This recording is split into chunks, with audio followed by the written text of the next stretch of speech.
When people think about democracy, we go right to the concrete actions, get out the vote, gerrymandering, and we think of all those technical democracy type words. But I think an important part of our democracy is just having strong civic health. Are people involved in their communities? Do they have people that they can congregate with around shared activities in their community? We're talking about those things that bring you joy and show that you have a place in your community. I think at the end of the day, those things far outweigh all the bad things that are happening. We just don't talk about them enough, do we? Hey everyone, it's Hildy, and this is the Creating the Future podcast. I'm glad you've joined us here today. This is a place for us to explore what really creates social change. Beyond the assumption that change is slow and incremental, what creates the kind of dramatic, transformational change that we can see and feel? That is the question that drives this podcast. What will actually create the healthy, joyful future we all want to live in? I'm so excited to have Meghan Cummings with us on the podcast today. Meghan is Senior Vice President of Strategy and Impact at CFLeads, an organization that helps community foundations drive positive change in their communities. Meghan's role at CFLeads is all about activating people to create equitable communities where everyone can participate and reach their full potential. Her background includes leading civic engagement at the Greater Cincinnati Foundation and over a decade leading Cincinnati's Women's Foundation, leading efforts for systemic change to ensure that women and their families have what they need to thrive. When I talk with Meghan, I'm energized by how consistently she looks for what is strong to build upon in every situation. And so it is my joy to welcome Meghan to the podcast today. Welcome, Meghan, to the podcast. It is so wonderful to have you here. I've really been looking forward to this conversation. How are you doing today? I'm doing great, and thanks for having me. I've been looking forward to this as well. Oh, wonderful. Before we dive into the meat, could you talk to our listeners just a little bit about the journey that you've been on that led you to be passionate about social change and led you to where you are? Yeah, it's so funny. When I reflected on this, if you think, when did this start and what do all the pieces look like that got me to where I am today? And I think there are a couple important through lines. I grew up in Cincinnati, Ohio, where I still live, and I just have great parents. And one worked for Delta, and so we had an amazing privilege to travel a lot. And with that came a lot of education about where we were going, checking out books from all these places and how the people live and what's their religion and all that stuff. So I just had this natural curiosity about the world and how people lived. And then my dad was a business owner, but was also in the Army for most of his career. And there was just this hard work and discipline that I learned from him. And I think both of those were really big influences in my life to pursue something that had meaning and do it with a lot of grit. So I think my parents had a huge force in that. But I always remember growing up, even at the youngest ages, having something in me that when I witnessed an injustice, I just couldn't be silent about it. I remember this in so many different applications. One, we had a school levy at my middle school, and a couple of friends and I came together and wrote this big paper about why this school levy needed to pass and what would happen if it didn't pass. I mean, Hildy, this wasn't an assignment. We just did this on our own like a bunch of nerds because there was just something that felt so important about fighting for what you care about. And so I've always had this streak in me to make sure I speak out and use my energy toward things that I feel are unjust or that they could be better in our community. So I remember that from a really young age, but I think that was paired with parents that encouraged that and modeled the way on that, and a few teachers along the way who just nurtured that and made me more curious and really set a path for that you can do this in your life too, professionally. What a gift that is. Yeah. That's wonderful. You're currently at a group called CFLeads. Can you talk a little bit about what is CFLeads? Sure. So CFLeads stands for Community Foundations Leading Change, and it's a network, a national network of community foundations. And we partner with them to help do their community work better, whether they're doing research or policy and advocacy or helping cross sectors work together. Whatever community foundations are doing, we want to allow them and partner with them to do that at scale so they get the best possible results in their communities. There's over 900 community foundations in the US. Wow. And they span small to mega cities, rural, urban, suburban. Sometimes they're working on very specific issues. They're always working with generous people that want to make their communities better. And so we really just are huge fans of community foundations. So if we can partner with them to make their work more effective and so they can reach results at scale, that's what brings us joy. And that's why our organization exists. That's wonderful. So many times we hear about community foundations and folks who are supporting them from the angle of money. And you guys really are looking at from the angle of impact. Of impact, that's right. And community foundations have been around for a long time, more than 100 years. The first one was in Cleveland, Ohio.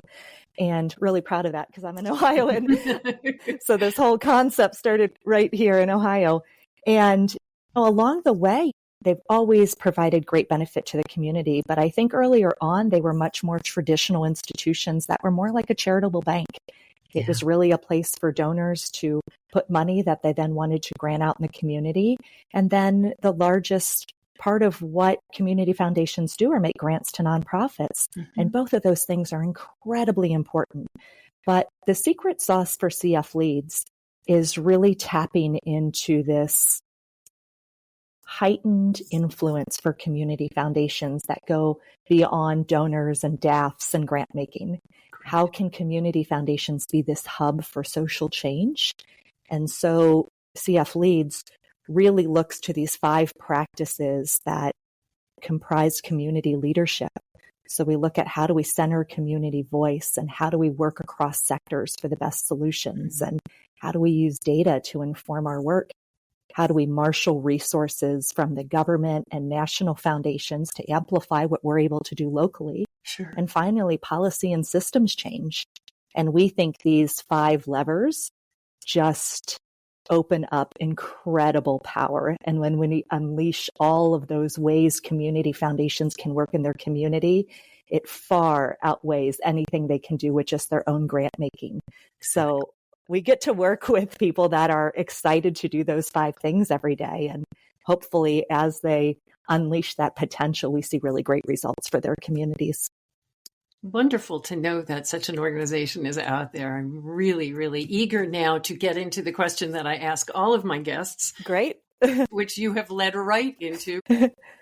I know that you have been in this work in a lot of different capacities throughout your career. Yeah. When you see change happening, the kind of transformational change that we all really want to see, what are the factors that you see undergirding that change?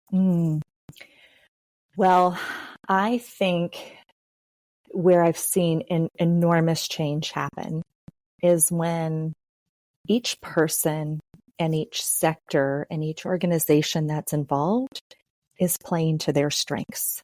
Mm-hmm. So many of the things we were able to accomplish before I came to CFLeads, I was at Greater Cincinnati Foundation for 13 years. So I worked in our own community foundation here. And I think the most exciting projects we worked on there is when we brought not just the philanthropic community together, but the business community and government and what resources do each of those industries have to bring to an issue. I think a lot of times what happens is when we have a social problem or difficult, sticky problem we're working on in a community, it's often like, okay, philanthropy, you go solve that. Right. You're the problem solvers in that. Right. And yes, that can be true, and we're a really important part of that problem solving. But why would we just limit our thinking to one sector to solve these problems that, quite frankly, we all had a hand in creating or continuing? So The business community brings great process and ingenuity and innovation. And people that lead our communities in the business, let's put those talents that have made them successful in business into working on some of our toughest social issues too. And the government, they have incredible resources. Whatever our grant-making budgets are, they are dwarfed by the resources that our government brings to bear. So how can we get government involved in both funding important solutions in our communities and making sure that our policies and practices that come out of the government and the laws that come out of the government are really putting us with our best foot forward so we can really imagine communities where everyone can participate, prosper, and reach their full potential. And I think there's this special sauce when we activate all of these people doing what they do best.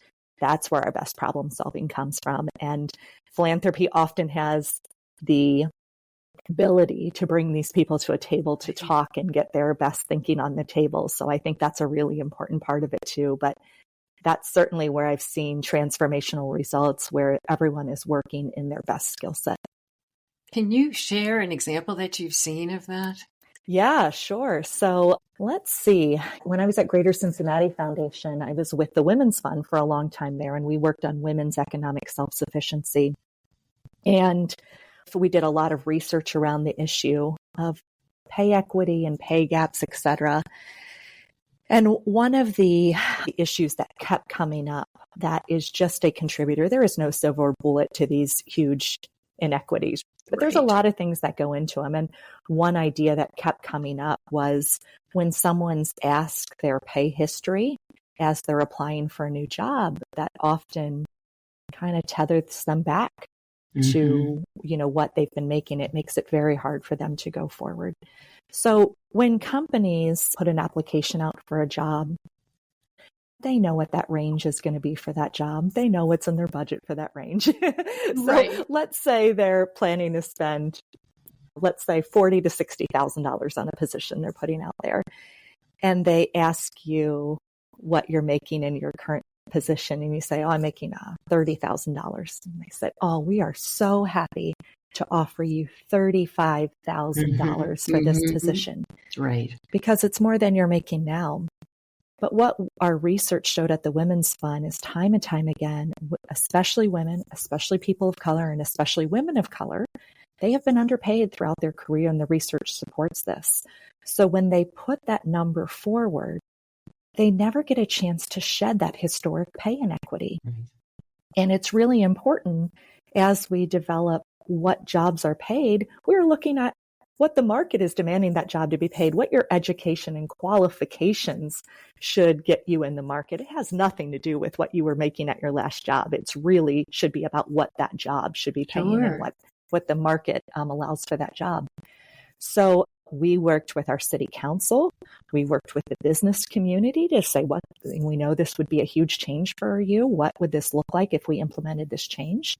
And through a lot of hard work, a lot of negotiations, a lot of courageous leadership by city council too, we became the first city in the Midwest to put a salary history ban on applications for anyone applying for jobs in Cincinnati. And why that was so important, it was a direct, concrete action that helped to minimize an inequity that we saw. We had so much data that talked about how this question very specifically was holding people back. We knew what the numbers were on that pay inequity in Cincinnati. We knew that it affects women and people of color most. Mm-hmm. But this is not a law that would hurt anyone else. This is a way that we were addressing a very specific part of our population, but it helps everyone that this law is passed. And there were some really difficult conversations we had throughout this time, but ultimately this resolution passed, this ordinance passed, and that question's no longer asked.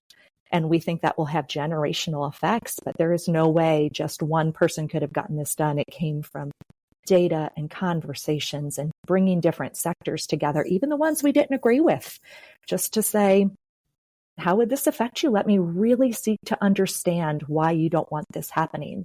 And then we worked through those issues. And at the end of the day, was everyone happy with this? No, but I think we did a really good job listening to and respecting those points of view and making changes in the language of the legislation that made it really common sense and addressed a lot of their fears without creating undue burdens on business. But that's how a lot of the problem solving has to get done. So that was a place where I was really happy that I think everyone came to the table with their point of view, and it was a really respectful place where we negotiated and thought, what's the best path forward to solve for this issue that is really holding folks back in our community from making what they deserve to be making in these roles. You're making me think the very, very first question in the catalytic thinking framework is who will be affected by whatever we're considering, and what would it take for them to be part of this decision? Right. And we are so used to making decisions about other people and for other people without including those individuals. Oh, that is so true. And two things I'll point out about this specific situation. One is on city council at that time, there was definitely the votes to probably get this passed in a form that was even more than we were looking for. There was probably the power to do that. Mm-hmm. But that wasn't the right way to do it. The right way was to sit down with everyone that was affected and really go back and forth to get the best possible bill. And even when you have the power to enact some kind of change, that's still not the right answer. Like, still bring people to the table, because there is unintended consequences to everything, even the most noble change we want. And I think part of being a great community leader, or, if you're in an entity that works just problem solving, is really taking the time to understand what those unintended consequences are and solve for them before they happen. Legislation, community change, these are all really tricky things. We can't possibly understand what all the ramifications would be from any action we take. But the more people you listen to and problem solve with, that is just so important. And Hildy, I think a lot of times what happens is, we do that for you without you. Mm-hmm. And that's not really helpful. We really need to be listening to the people that are most affected by any given situation. They often have the best answers. I'm so glad that you mentioned the unintended consequences. We talk about that a lot, that these supposedly came out of nowhere where there's no way we could have known. And the answer is you could have known if you asked people. That's right. It was interesting. When I was at the Women's Fund, we decided to move a lot of our grant making, actually all of our grant making as a fund, into the hands. Those decisions were made by women in our community that were struggling with the issues we worked on. And that was a big shift for us. But what we found is these women had so much wisdom, and they knew what was going on in their communities, and they knew what those issues were. And that was so important. I'll give you one example, if you don't mind. There was this organization that applied to the Women's Fund several years in a row for funding. And when we used to have kind of donors making these decisions on our grants, every year we heard the same feedback about this organization. The application was for a very specific neighborhood in Cincinnati, just to bring women together, like every Wednesday or Thursday night, just in community. Right. And when we had a group of mostly donors making that decision, they were like, well, how are we going to measure this? And how are we going to know they got these jobs? And what's their economic mobility going to be? And, like all the different, we need to measure, it needs to be up and to the right, right? Like that's the measure of progress, up and to the right. And when we started bringing this advisory group together, that at first was just advising our strategy for the Women's Fund, and then we decided to actually turn over our grant making to their decisions, they talked so much about needing social capital. They needed time to be with other women, often single moms, to get to know people in their community, to have women they could trust when they had to go to a job interview or a doctor's appointment that they could leave their kids with. They needed someone that, hey, you just got a job at this call center for a local bank. I've been trying to get a job there forever, and I've just never gotten through the thing. And now I know this woman, Teresa, and she can give me the thing. They just needed time to be together and create social capital. And here's a grant that we had overlooked for years because people said, oh, I don't know how we're going to measure this and what's that need. And the actual community, the women that were dealing with childcare issues and lower wage jobs and housing issues and the cliff effect, they were saying what we need more than anything right now is connection to other people in the same situation that we can, just network with and get to know. So the first year that grant came through and they were able to decide, that's a grant that scored very highly for them. They're like, this is exactly what we need. And so I think it's really important that we listen to the folks that are closest to the situation. And we all have blinders on. We have blinders on by the class we grow up in, whether we're middle class, upper class, their families kind of struggling from day to day. We all have blinders on. We have blinders on for our race and our gender and our ethnicity and religion. We all have blinders on. And sometimes I think a dominant narrative takes over and the dominant blinders take over that, well, this isn't having a positive effect unless it's up and to the right on all measures.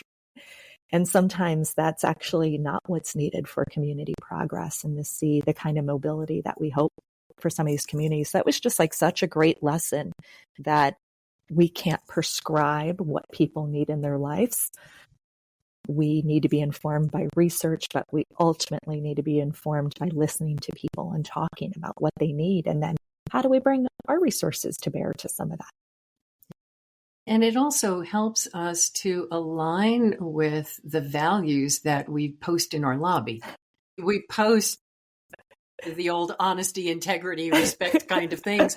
But so many people now are adding inclusion into those words. They're not just words. What does inclusion look like in practice? That's right. Real inclusion.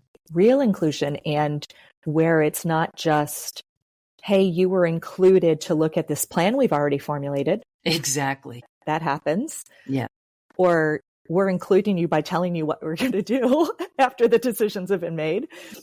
Or we're including you, but still not giving you any agency to make decisions. And I think agency and choice is so important when we talk about mobility in our communities.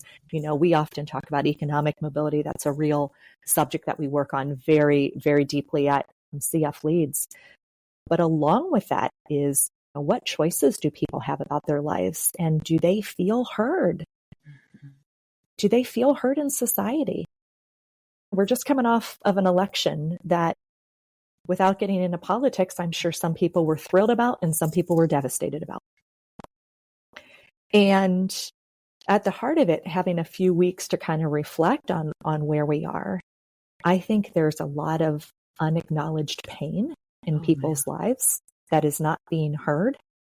And when people sense that frustration that they're not being heard and things are not going well in their life and no one is listening and making that change, then they're going to demand change in some way.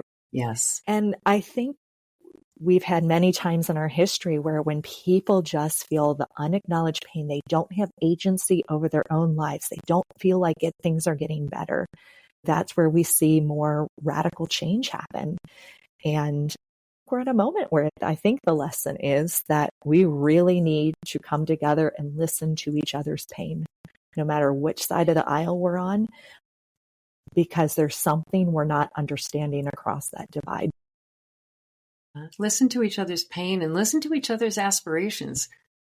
Yes, absolutely. I love the fact that you started by talking about playing to everybody's strengths. Yeah. We are so used to asking about what's wrong.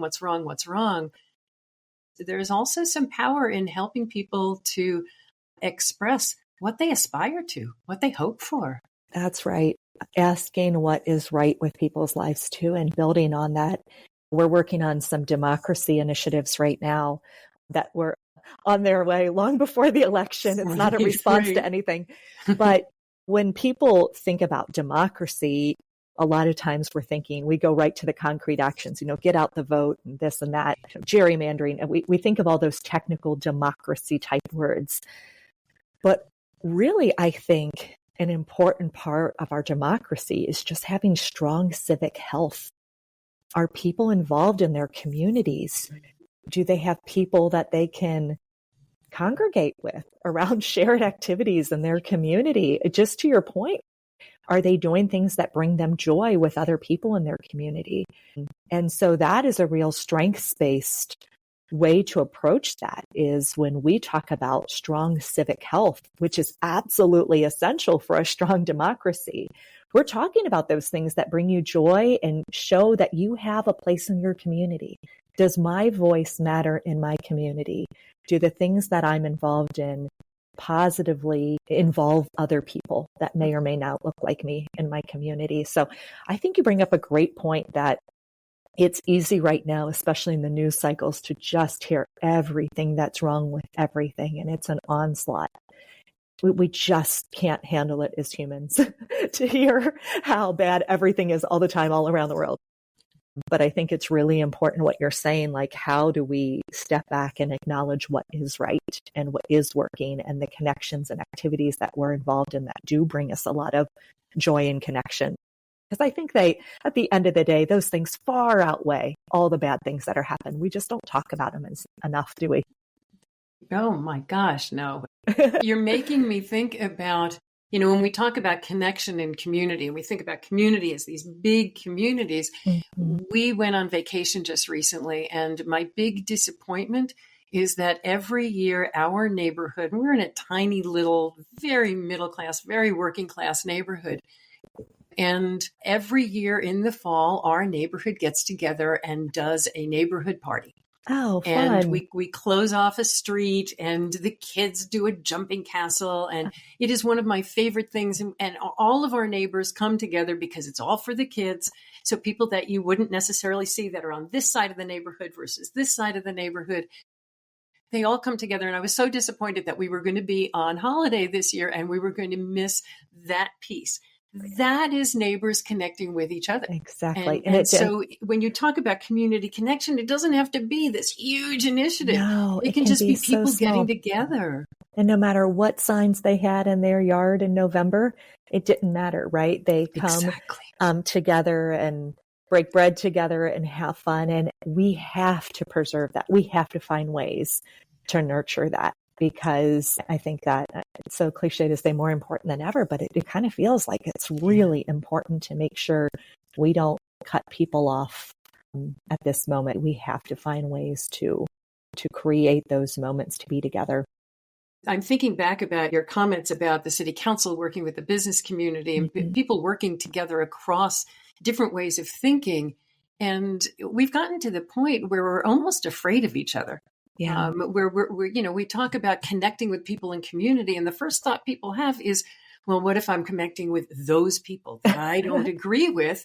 And it comes down to that even when we're sitting across from somebody who doesn't agree with us on an issue. So you're talking about the pay equity issues and the salary history issues.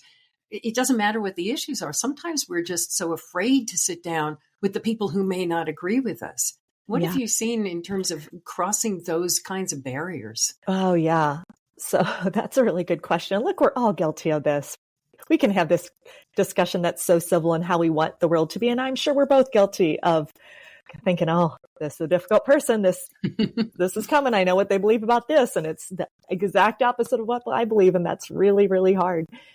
Well, a few things. So personally, I would say, especially in politics, because that's on everyone's mind. If I know there is someone that I'm, let's say on Facebook with, that I know we just are completely different channels, I don't really comment about those things. I don't know if that's a really productive place to be. I'm not going to convince them. They're not going to convince me.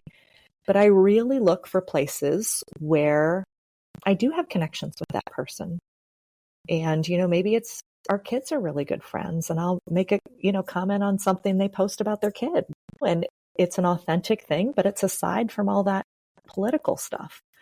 Or I had a friend that, again, we're politically couldn't be more different, but she just lost a parent. I just went through that last year. It was terrible. I wouldn't wish that on anyone. It's really, really tough. And I found so much connection and empathy to her because we shared that in a club that you don't want to be part of, losing a parent. And so I think when we have those other connections to people, it softens the other stuff. And so we can still authentically be connected to people as humans with a shared experience and completely disagree on something else. Personally, I just try to look for the places where we do have a connection and pour my energy into those shared connections and really back off from the stuff we're not going to agree on and probably never agree on. I would say professionally, as I mentioned, CFLeads, there's 900 community foundations, and they are in all parts of this country. And that's been something that's been really rewarding about being in this position, is getting to visit so many different areas of the country and just learning what their communities are like and what festivals are important there and like what brings people together in those cities. This country is so diverse. The coasts are totally different than the Midwest and the Southeast. I mean, it's really, really diverse. And the through line for all of that is they're all trying to improve outcomes in their community. Every single person we meet with, they all get out of the bed in the morning and say, like, I'm going to put my energy toward making our community better today. So I think for us, there's a lot of different ways to come about that. There's conservative ways and more progressive ways to come toward those solutions. And I think our job is to really put forward what works. Like, how do we look at the research? How can we look at policy to support better outcomes in our community? So I think for us, it's like there's a lot of ways to come to great outcomes. And it really gets back to what you were talking about. How do we listen, appreciate people's strengths in it, understand what they're trying to move in their community, whether it's affordable housing or better third grade reading outcomes, and really understanding that there's a lot of different ways to get to great outcomes, and how do we give them the tools so they can put those talents to task. And that's not to say there's a lot of discussion and tension around how that stuff gets done, but how do we give them the tools to work through that tension, especially right now? So I find that part to be like challenging and invigorating, that we can work with communities that look a lot different from each other. And when we bring together leaders from those community foundations that are in totally different necks of the woods, how much commonality they have with what's stressing them out and what they're working on. It's just amazing, the similarities. They far outweigh the differences. It's so interesting when we make the assumption that everybody's going to be disagreeing versus we make the assumption that we're going to find what they have in common. Yeah, that's right. That's right. It's a really powerful way to change your perspective. And there's a lot of things that are deficit-based. And when we just change that perspective that we're not going to approach it that way, it just opens up so many more opportunities. I learned from a facilitator long ago, they always pose these like, how might we questions when they're getting into a problem. How might we improve housing affordability in our community? How might we? And it just opens up this really optimistic way to look at a challenge. Sure. Saying that this is not a foregone conclusion that this is going to be a failure. How might we? Like, there are solutions out there. It's just, do we have the political and public will to pursue them? You've also got me thinking in terms of the humanity of it. You were talking before so much about not just finding what people have in common, but that relating to someone who had just lost a parent and you had lost a parent. I'm thinking about the way we start our meetings at Creating the Future. We start our meetings at Creating the Future, our board meetings especially, are 2 hours long. And they're 2 hours long because initially they were an hour long, and our board members said, that's not enough time. Can we have more? Which is the opposite of right. What we usually hear. Yeah, of course. So we went to an hour and a half, and they said, can we have more, please? Which we're very So now excited. You have a week-long board meeting. Exactly. Quite honestly, I think if we announced that, they would say, oh, thank goodness. It's because the discussions are so rich, but the reasons the discussions are able to be so rich, and that you really got me thinking about this when you were talking about Facebook and losing a parent, is that we start every meeting, our board meetings, our strategy meetings, by asking folks to just sort of bring their whole self into the room and to say, what's going on in your life that's been meaningful? Since we last got together, what's been meaningful in your life? And after a while, you get beyond the very perfunctory and people are talking about, I'm really sorry if I'm not present. We've got a new baby and I haven't slept in 3 months. And that is so honest, right? And you're able to actually be present with each other. And to me, there's just something so, we've lost that connection. You're talking about people who could be disagreeing on something as important as pay equity, to be able to bring their own stories into the room, to be able to bring their own selves into the room. There's something really powerful about that. I think that's really important. And I think it's hard, though, when there's questions about, especially equity, about how people should get a fair shot in this world. That feels like a non-negotiable, right? And I think that's hard. That's something I struggle with. How can you not believe that? But it's often not that, I think that's where we really have to get so much deeper. Sometimes it is that, but like the pay equity question, it wasn't that some people didn't think there should be pay equity or people shouldn't be treated fairly. They felt like employers had rights to ask that question and get as much information as possible, because at the end of the quarter, they're reporting to shareholders or they're managing other budgets. So the core of it, I don't think it was this person doesn't deserve fairness. It was just a really heated conversation about what that fairness looked like. And not to say some people don't believe in any of these values. Of course, we know that's true. But I think that becomes really hard. Like, how much am I willing to really bridge that gap when it's like a human dignity and fairness and equity issue? That's hard. I still struggle with that. Like, how does that actually play out? That's a hard one. I don't know. That's something we can both wrestle with. If these were easy questions, we would have fixed them a very, very long time ago. Right? Right? I really, really appreciate just your whole focus, really honoring people as people and finding that connection, finding ways that folks have agency and choice in their own lives. If you had one thing that you would suggest to our listeners, that one practical thing that they can do to start making that shift, what is something you might suggest for folks? Particularly around listening to others and helping people find that agency, or bigger than that? Pick one. Well, let's go with the agency thing. I think that's a good place to start. And maybe it's just supporting folks around you. I always think in like 4 different kind of levels of influence. First of all, we're in charge of our own reaction and our own actions to situations.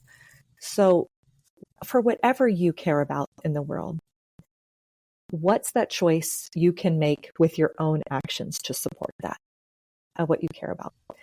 And then we have this next level of influence, which is our peers and friends, like that next place we are. And whatever that thing is that it's important to you, that change you want to see, how can you start talking about that change with the peers and friends that you care about and get them motivated around that? And then many of us work in organizations. And if you have agency in your organization, how can you make sure your organization is really tuned in to those values or the things you care about? And some folks are very fortunate and have the power and privilege to work in the systems area. And they can move governments. They can move big companies. They're maybe an elected official. I mean, they have influence at a much higher level. And then how can they work within that to make sure our laws, our policies, our practices, how our companies operate, can they incorporate that value? So I always thought that was really important. For me personally, I really deeply care about racial and gender equity. So I thought, what does that look like in my own life? How can I open up conversations to that? See where I have been wrong, see where I need to grow in that. How do I read the books and go to exhibits and listen to podcasts that really develop that part of me. There's always something to learn on that. But like, how do I do that own work on me to make me better? And then what does that look like in my peer and friend group? Who am I interacting with? How am I picking my providers, my doctor? And is that group diverse? How am I really intentionally being a parent and making sure my son who's coming up is understanding those values of inclusivity? How does that look at school? What books are we reading to him? Those are things I have influence over there. I happen to work at an organization that really cares about this stuff. Sure. That's all aligned. And so in our organization, how are we delivering that work? How are we making sure that content is infused in everything we do about equity? And then I was very fortunate that, within the Community Foundation, we did play in those spaces with the systems level folks. Like, how do we change laws and how do we get companies to operate differently? And so when we have that privilege, how are we making sure we have the tools to help people change in ways that are meaningful at that level? So I would say every single one of your listener at least has 1, 2, probably 3 of those covered very easily for whatever it is that we really genuinely care about. Like, how do we affect our own actions, our peers, our organization if we can, and then broader community if we can. And I think if everyone would put that to practice, it's amazing what could happen from that kind of action, that intentional action around your values. Well, you have certainly given all of us something to think about and very direct actions we can take. We tend to forget how much power we have as individuals. And I'm so grateful to you for reminding us of the power that we have as individuals and as connected humans, which is where we are our best. Thank you so much for joining us today, Meghan. Thank you so much for having me. This was really fun to talk to you. I'm so grateful to Meghan for sharing her observations and experience with us. The examples she shared provide a range of ways to look at the strengths we all bring, and especially what that means for bringing people together to address community issues. I loved the story of the grant to the neighborhood where the women wanted space to just come together and build strength among themselves. That is where our power lies, in building trust networks, building on the strengths we already have. Meghan reminds us of the power of listening, not just for what the problems are, but the strengths that people are sharing when they talk, strengths we may overlook as we're so busy diving into the problems. We focus so much on that at Creating the Future, listening for people's aspirations, their strengths, their values, rather than going down the rabbit hole of listening for what's not working. Meghan's stories remind us of that power. Not just of listening in general, but truly in listening for the power people already have to build upon. You can learn more about Meghan's work at the podcast page for this episode. And of course, if this episode got you thinking, we hope you'll share this podcast with your friends and colleagues and subscribe wherever you get your podcasts. And as always, you can learn more about Creating the Future's work at creatingthefuture.org. Thank you for being with us today and for wanting to create a better future for our world. We'll see you next time here at Creating the Future.